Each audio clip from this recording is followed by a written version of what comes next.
자, 그래서 책 이야기를 조금 하면, 이 책은 그래서 그 중에 가해자 중 한 명이었던 딜런 클리볼드의 어머니 수 클리볼드라는 여자가 쓴 글이에요. 그런데 이 글은 남겨진 피해자나 뭔가 피해자 유족들에게 쓰는 용서를 구하는 책이 아니에요. 내가 너무나 잘못했고, 내가 너무나 뉘우치고 있고, 내가 아들을 잘못 키웠고, 이런 책이 아니야. 그냥 이 책은 자신이 느꼈던 심정을 그대로 적었어요. 너무나 고통을 참기 힘들어서 이 책을 썼다고 하더라고요. 그래서 이 책의 시작은요, 그날 당시 자기가 겪었던 일들을 차례대로 서술하고 있어요.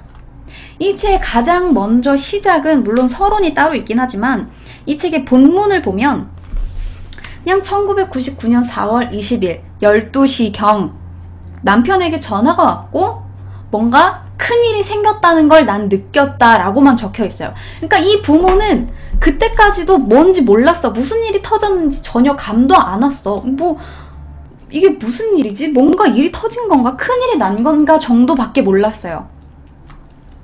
그런데 이 모든 일이 끝나고 이제 경찰한테 조사를 받고 지인의 집으로 도망치는 것까지 나오거든요. 그런데 지인의 집에 도망쳐서 그 집에서 생활을 하면서까지도 정확하게 어떤 일이 있었는지 몰라요. 그러니까 이 가해자의 부모는 이 모든 일이 있고 나서 제일 늦게 안 사람들이에요. 그냥 당시에는 정말 평범한 하루였어. 그 날을 기록했던 이제 내용이 있거든요. 그 날은 내 아들이 볼링을 가는 날이었어요. 학교에서 이제 약간 특수활동? 뭐 특별활동 같은 걸 하는데 그 중에 하나가 이제 뭐 볼링을 하는 거였어. 그래서 이 아들이 평소에는 아침에 굉장히 일어나기 힘들어 했는데 이날은 유독 엄마가 일어나서 아들을 깨우러 가기도 전에 아들이 일어나서 먼저 학교를 갔다는 거야. 그래서 배웅을 하기도 전에 딜런 나가니? 라고 물어봤는데 안녕 엄마! 하고 그냥 가버렸대요. 그냥 가버렸대. 근데 그때까지도 뭔가 우리 아들이 좀 신경 쓰이는 게 있나? 요즘 스트레스를 받나? 말투가 뭔가 좀 뾰족하네? 라고만 생각했어요. 아무것도 몰랐던 거야. 그러니까 그 아들은 그렇게 아침 일찍 새벽 6시, 7시에 학교를 가서 오전 11시까지 에릭이라는 친구랑 모의를 했던 거죠. 그런데 모든 학교를 테러하기 위해서 계획했던 게 1년이에요. 1년 동안 치밀하게 이 모든 걸 다 계획했어요. 그래서 낙서를 한 걸 보면 이런 식으로 어떻게 무슨 옷을 입고 어디에다가 폭탄을 걸치고 어디에 총을 걸치고 이런 거를 1년 동안 준비했던 거야, 이 아이들은.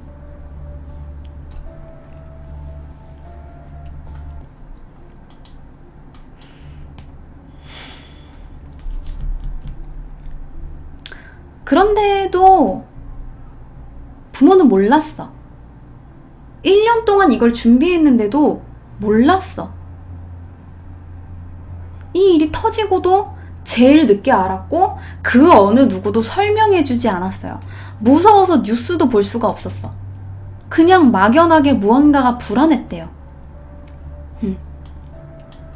그런데 나중에 알게 돼요. 자기 아들이 다른 사람을 해쳤다는 걸. 그냥 계속 경찰이 들락날락하고 막 경찰들이 이제 좀 위험할 것 같으니까 이 가족을 피신을 시키거든요. 그러면서 짐을 싸는데도 계속 경찰이 옆에 붙어 있어요. 뭔가 이상하겠죠. 이상한 것밖에 몰랐던 거야. 그냥 뭔가 느낌이 쎄했어. 그것밖에 몰라요. 그러다가 내 아이가 다른 학생들을, 다른 사람을 해쳤다는 사실을 알게 되면서 이 부모가 했던 생각이 뭔 줄 알아요? 차라리 내 아들이 자살했으면 좋겠다. 예요. 이후에 재판을 받거나 경찰에게 사살을 당했을 때 이 아이가 2번 죽는 거라고 생각을 했던 거야. 그래서 차라리 자기는 정말 너무나 죽고 싶었고, 그렇기 때문에 이 모든 걸 실행을 했고, 그래서 자살을 해서 너무나 힘이 들었다는 걸 차라리 표시라도 해라 라는 생각으로 그냥 차라리 자살을 했으면 좋겠다라고 생각을 해요. 근데 나중에 이 생각을 했던 걸 후회를 하긴 하는데, 이 첫 부분에 이 부모가 느꼈던 감정을 좀 책에 나오는 걸 읽어줄게요. 이 앞부분 서론을 다른 사람이 썼거든요. 앤드루 솔로몬이라는 사람이 썼는데, 앤드루 솔로몬이 서론을 쓰고 또 이제 부모의 서론 나오고 본론이 쭉 나오거든요. 자, 읽어줄게요. 처음 만났을 때, 수가 1999년 4월 20일 콜럼바인 고등학교에서 무슨 일이 벌어지고 있는지 알았던 그 순간에 대해 이야기했다. 리틀턴의 모든 엄마들이 아이가 안전하기를 기도하고 있을 때 나는 우리 아이가 남을 더 해치기 전에 죽게 해달라고 기도해야 했어요. 수는 이렇게 말했다. 이 모든 일이 사실이고 우리 아이가 살아남아서 재판을 받고 사형 판결을 받는다면 어떻게 될까? 2번 아이를 잃을 수는 없는 일이었어요. 그 전까지는 해본 적이 없는 간곡한 기도를 했습니다. 아이가 스스로 목숨을 끊게 해달라고요. 그러면 적어도 애가 죽고 싶었다는 것을 알 테고, 경찰의 총에 맞고 죽었다면 결코 답을 알 수 없을 의문들이 남지 않을 테니까요. 그때는 그럴 수밖에 없을지도 모르지만 나중에는 그렇게 기도한 것을 얼마나 후회했는지 모릅니다. 내가 내 아들이 스스로 목숨을 끊기를 바랐고 실제로 그 일이 일어났다는 것에 대해서요.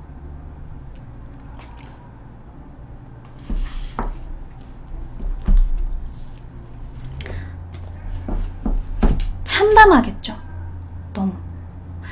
이 부모는 정말 사랑으로 아이를 키웠어요. 그래서 나중에 이 모든 걸 사람들이 부모가 뭔가 문제가 있어서 이 아이가 뭔가 삐뚤어졌을 거야 라고 생각을 하겠죠.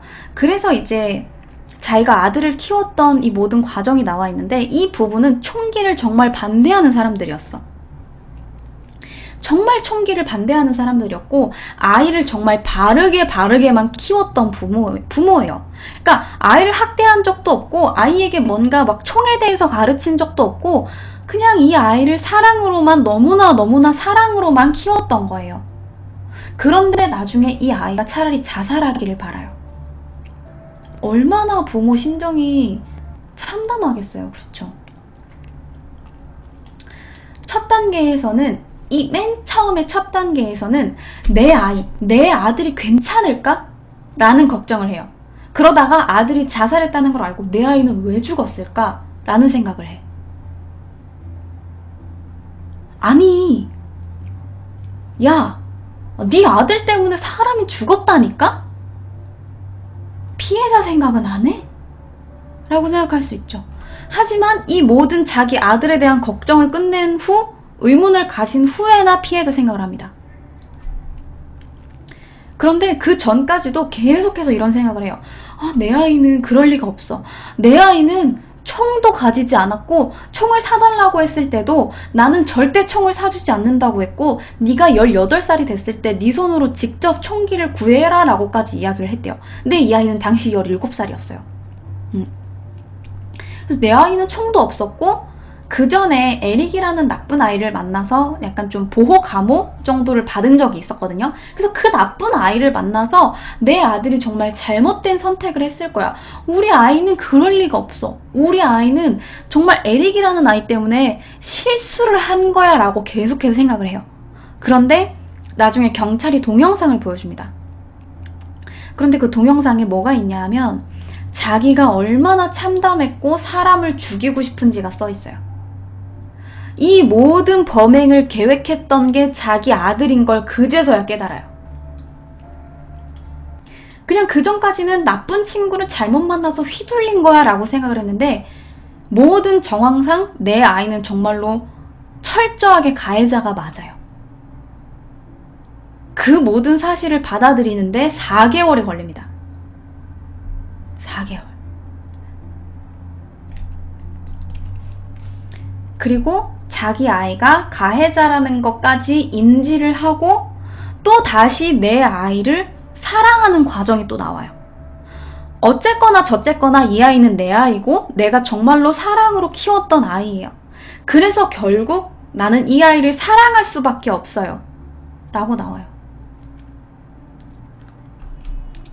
이 책은요, 가해자의 부모가 쓴 거예요. 그런데 뭔가 이런 책을 쓰다 보면 자기는 뭔가 가해자이자 피해자다라는 인식을 심어주는 그런 대목이 나올 수도 있잖아요. 뭔가 뭐 사람들은 우리에게 계란을 집어 던졌다. 뭔가 사람들은 우리 집 뭐 차를 부셨다. 우리 집 뭐 집에다가 라카로 살인자 뭐 이런 식으로 써놨다라고 쓸 수도 있어요. 그런데 그런 부분이 없어요. 그런 부분이 없어. 그냥 자기가 느꼈던 걸 솔직하게 다 적어요. 해코지를 당했던 내용이 없어. 한 대 맞은 내용? 뺨 한 대 맞은 내용? 그런 게 전혀 없어요. 왜냐하면 이 이야기는 자기가 동정을 받고 용서를 받기 위해서 쓴 글이 아니기 때문이에요. 그런 글을 쓰면 자기가 글을 쓰는 초점이 흐려진다라고 생각을 했던 것 같아요. 자기 변명을 하고 싶었던 게 아니고 자기가 가해자의 부모로서 아이를 어떻게 키웠고 이 아이를 내가 어떻게 생각하고 이 과정을 모두 받아들일 때까지 난 어떤 생각을 했고 그걸 그대로 다 서술해놨어요. 그런데 그러다 보니까 불편한 부분이 한두 군데씩 나와요. 근데 그게 뭐냐 하면 정말 여러분들도 이게 뭐야? 이게 지금 총기 난사 사건의 가해자 부모가 할 생각이야? 라고 느낄 수 있는 부분이 나와요. 그게 뭐냐 하면 아들의 사진이 걸리잖아요. 가해자다라면서 아들의 사진이 대문짝만하게 걸릴 거 아니에요. 그런데 여러분들은 그 사진을 보면서 무슨 생각을 할 것 같아요? 정말 내 아이가 가해자구나. 이 아이가 정말로 사람을 죽인 거구나 라는 걸 느낄까요? 아니, 이 엄마는 이렇게 생각했어요. 이 아이가 좀 더 잘 나온 사진이 있는데 왜 이 사진을 썼을까?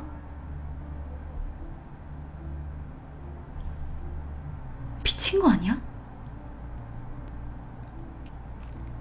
이 아이가 더 잘 나온 사진이 있는데 왜 이상한 사진을 썼니? 그 생각을 하고 있어요. 그리고 일이 터지고 나서 바로 다음날에 어디를 가는지 알아요? 머리 자르러 미용실에 가요. 아니, 상식적으로 사람을 죽이고 자기도 자살한 자식 부모가 뭔가 피해자들을 찾아다니면서 뭔가 막 이렇게 생활을 하고 이런 게 아니라 머리 자르러 미용실에 갔어. 미친 것 같지 않나요? 근데 이 이야기를 뺄 수 있었음에도 불구하고 본인이 나중에 정신을 차리고 이 글을 쓰면서 이걸 빼놓고 쓸 수 있었는데도 불구하고 이 글을 왜 썼을까요? 정직성. 정직성 때문이에요. 안 쓸 수 있었지만 자기가 느꼈던 모든 걸 그대로 다 적은 거예요. 미용실에 가서도 사건이 좀 있어요. 미용실에도 이제 혹시 모르니까 모든 사람이 다 빠져나가고 약간 폐장하기 직전에 사람들이 아무도 없을 때 미용실에 혼자 가요. 그런데 그 미용실의 직원도 본인이 가해자의 부모인 걸 알고 굉장히 불편하게 대합니다. 그런데 이 미용사가 그냥 평범하게 이야기한다고 했는데 이렇게 이야기해요. 피해자의 부모님도 오늘 왔었는데.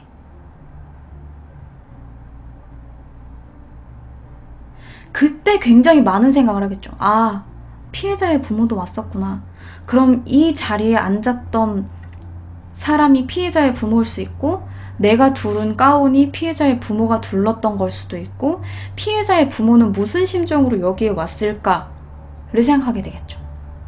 그래서 굉장히 심정이 복잡한데 그 와중에 이제 계산을 하게 되는데 미용사가 물어봐요. 이 이야기를 이제 언론사에 해도 되겠느냐라고 물어봐요. 근데 분명히 미용사는 좋은 의도로 이야기를 했을 거예요. 이 부모도 굉장히 힘들어하고 있고 뭐 사람이 없을 때 와서 잠깐만 머리 자르고 갔고 굉장히 심적으로 부담감을 느끼고 있다라고 이야기를 했을지 몰라도 사람들이 느끼기에는 이 집은 굉장히 잘 사는 집이고 뭔가 막 BMW를 몰고 다니고 아이가 사람을 총기 난사를 해서 죽인 바로 다음날 이 엄마는 미용실에 갔어.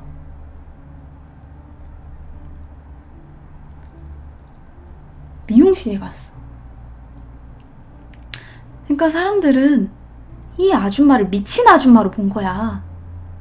너무 집에 돈이 많으니까 그냥 정신을 놨고 아이를 이 정도로 잘못 키웠다라고 사람들은 생각한 거예요.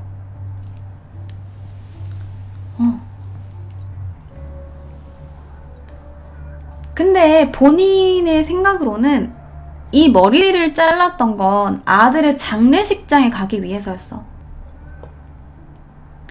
아들의 장례식장에 아들을 잘 보내주기 위해서 이런 막 머리도 안 자른 몰골로 찾아갈 수는 없다라고 생각을 했던 거죠. 그래서 머리를 자르러 갔던 거예요. 하지만 보이는 부분은 굉장히 좋지 않겠죠. 근데 내가 지금 이런 이야기를 하는데 뭐 아들의 사진이 저게 잘못 나온 건데 좀 잘 나온 사진을 써주지 라던가 혹은 다음날 미용실을 갔다던가 이런 이야기를 들으면 여러분들도 똑같이 생각하겠죠. 미친 거 아니야? 이러니까 부모가 애를 잘못 키웠지 라고 생각할 수 있겠죠.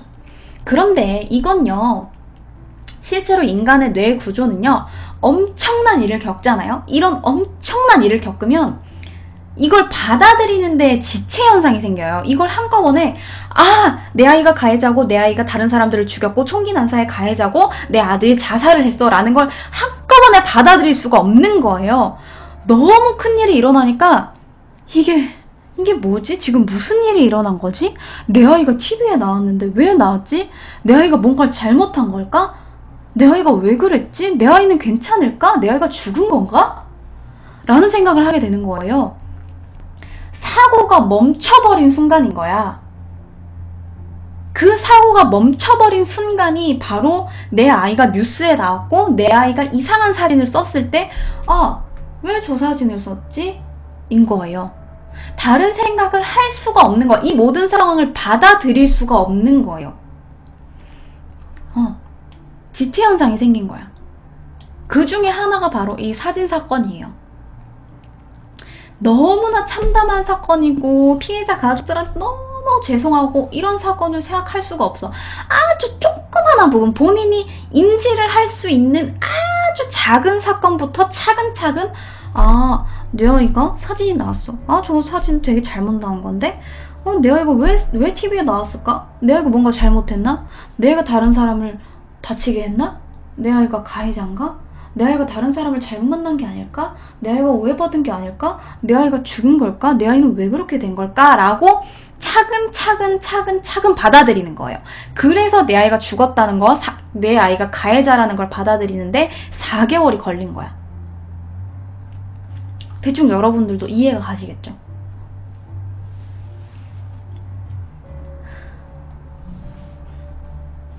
그리고 얼마나 큰 충격일지 대충 감이 오죠.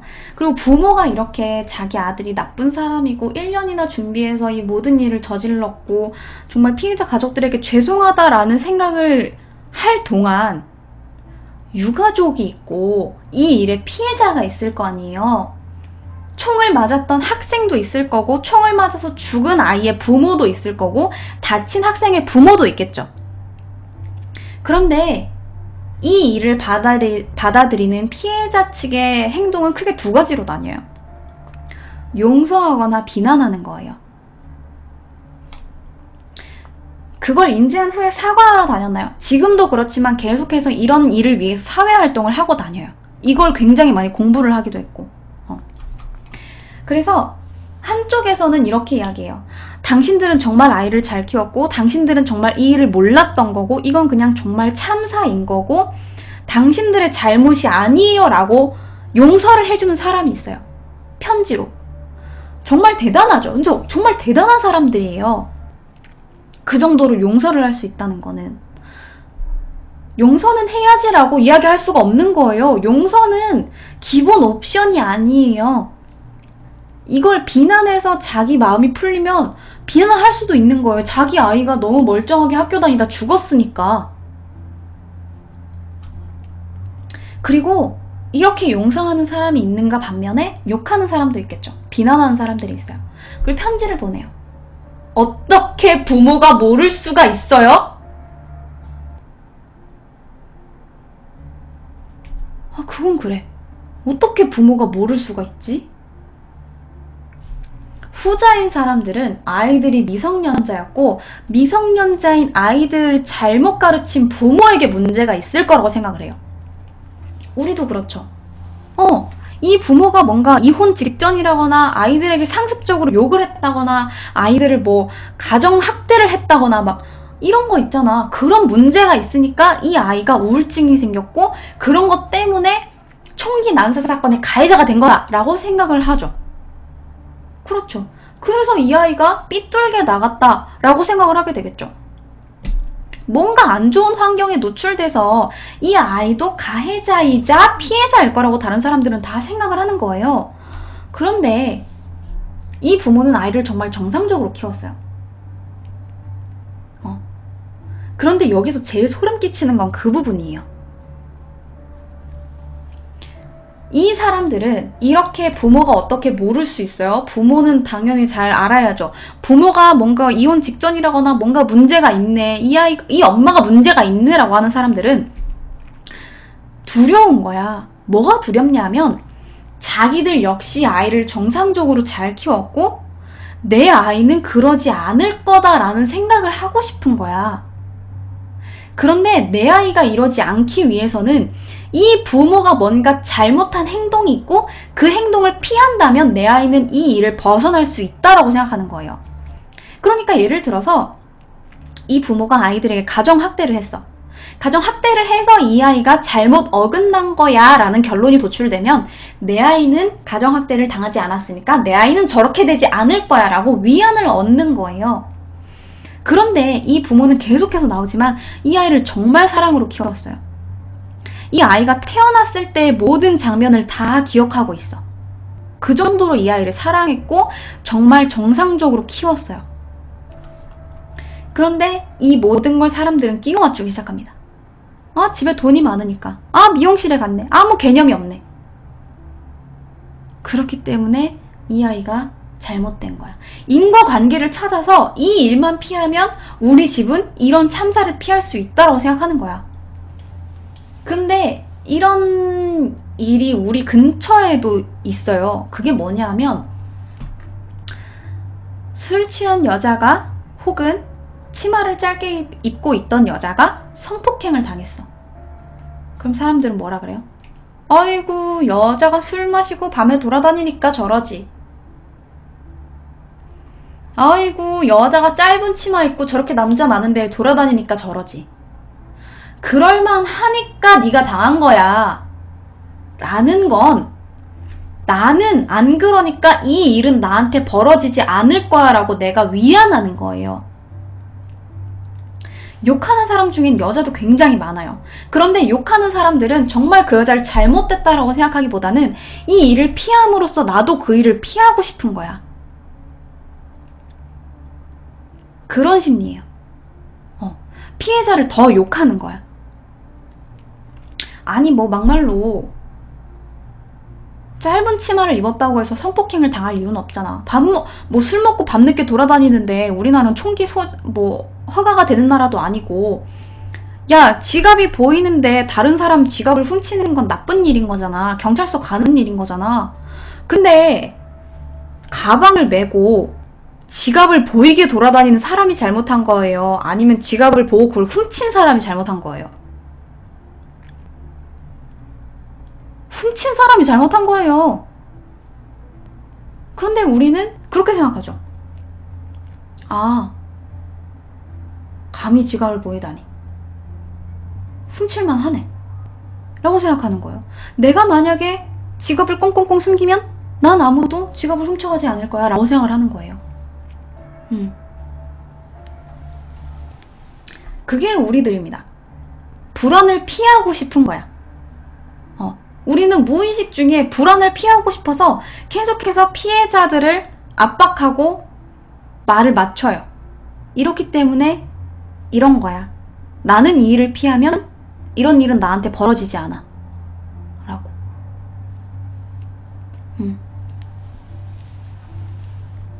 그리고 이제 이런 일이 있고 나서 미국에서는 굉장히 많은 일이 있었어요. 무슨 일이 있었냐면 여러분들도 이 일을 생각하기에 여러 가지 인과관계가 있겠죠. 뭐 이 아이들이 뭐 왕따를 당해서다. 아니면 이 아이들이 집에 문제가 있었어. 아니면 이 아이들이 왕따를 당했고 집에 문제가 있었지만 총기 소지를 했기 때문에 총기 난사 사건이 벌어진 거다. 라는 등등의 여러분들은 끼워 맞추기를 할 수 있어요. 인과관계를 찾는단 말이에요. 아까 이야기했듯이. 그런데 그 중에 하나가 뭐였냐면 이 아이들이 볼링을 좋아했어. 그 당일날도 이야기했듯이 볼링 동아리에 가기 위해서 학교를 일찍 갔단 말이야. 볼링을 좋아했어. 가해자들은 볼링을 좋아해서 총기 난사를 한 거야. 볼링을 좋아하는 사람들은 총기 난사 사건을 저질러. 이런 식으로 비약하는 게 비약을 하면서 만든 영화가 바로 볼링 포 콜럼바인이에요. 볼링 포 콜럼바인이란 영화가 나왔어요. 그 영화에서는 이 모든 걸 꼬집는 거예요. 총기 난사 사건이 총기 소지 허가 때문에 그게 그래서 일어난 거라고? 참 웃기고 있네. 라고 비꼬는 거야. 비꼬는 영화예요. 그래서 영화 제목이 볼링 포 콜럼바인이에요. 무슨 말인지 이해하시겠어요? 일부러 이걸 비꼰 거예요. 볼링 때문에 사람이 죽었댄다. 총기 소지 때문에 사람이 죽었댄다. 이런 식으로. 이 모든 건 그냥 아이들이 순식간에 뭔가 막 핀트가 엇나가서 이거 문제 하나 때문에 빵 하고 터진 게 아니야. 특히나 에릭 해리스라는 아이는요. 사진을 보여줄게요. 이 에릭 해리스라는 아이는 특히나 문제가 있었어. 무슨 문제가 있었냐면 살해 성향 반사회적 인격장애가 있었어. 사이코패스란 이야기야. 이 아이는 사이코패스예요. 그래서 이 아이는 일기에다가 뭐라고 썼냐면 여자들을 강간하고 죽이고 싶다. 소다캔 따듯이 목을 다 따버리고 싶다. 다 죽여버리고 싶다. 난 죽이는 걸 멈출 수 없어. 이렇게 적었어. 그리고 딜런은 아까 이야기했듯이 자살 성향 우울증, 자살 성향을 가지고 있는 우울증 환자였어요. 그런데 이 둘은 서로 다른 광기를 가지고 있었어. 이 아이는 다른 사람을 다 죽여버리고 싶었고 이 아이는 자기 자신이 죽고 싶었어요. 이 두 다른 광기가 딱 하고 만나서 추진력을 얻게 되는 겁니다. 시너지 효과를 얻게 된 거예요. 그래서 참사가 일어난 거예요. 둘이 만약에 친구가 아니었다면 이 일은 벌어지지 않았을지도 몰라요. 만약이라는 게 여기서는 통용되지 않겠지만 이 둘이 잘못 만나서 이 일이 벌어진 것만은 맞아요. 딜런은 이런 글을 썼어요. 자살에 대해서 생각하면 이번 생만 끝나면 나는 내 자리를 찾아갈 수 있을 것 같은 희망이 생긴다. 이 아이는 살아가면서 약간의 이인증을 겪었던 것 같아. 내 자리는 여기가 아니고 난 여기서 행복할 수 없고 뭔가 죽어야지 내 자리를 찾아갈 수 있을 거야 라는 생각을 했던 것 같아요. 그래서 이 아이는 자살 욕구를 느꼈습니다. 죽고 싶은. 근데 자살 욕구라는 건 욕구가 세 가지가 만나야지 자살할 수 있는 행동이 나타나거든요. 그게 뭐냐면 죽이고 싶은 욕구, 죽임을 당하고 싶은 욕구, 죽고 싶은 욕구. 죽이고 싶고 죽임을 당하고 싶고 뭐 죽고 싶고 이 욕구 세 개가 다 만나야지 자살을 한단 말이에요. 딜런은 이 욕구들을 다 참지를 못했던 거야. 그래서 결국 이 모든 사건이 있은 후에 자살을 한 겁니다. 그리고 이 책은 마지막까지도 결국은 내 아이를 사랑할 수밖에 없는 엄마를 그려요. 그러니까 이 책은 굉장히 진정성이 있는 책이에요. 굉장히 무겁기도 하고, 나중에는 이 사건에 대해서, 후반부에 이 사건에 대해서 부모가 들었던 이야기를 그대로 다 적어놨거든요. 그래서 만약에 이 사건을 모르시더라도 여러분들이 이걸 좀 읽으시면 내용이 좀 이해가 되긴 할 것 같아요. 그래서 여러분들이 오늘 이 책을 제가 오늘 소개를 해드렸어요.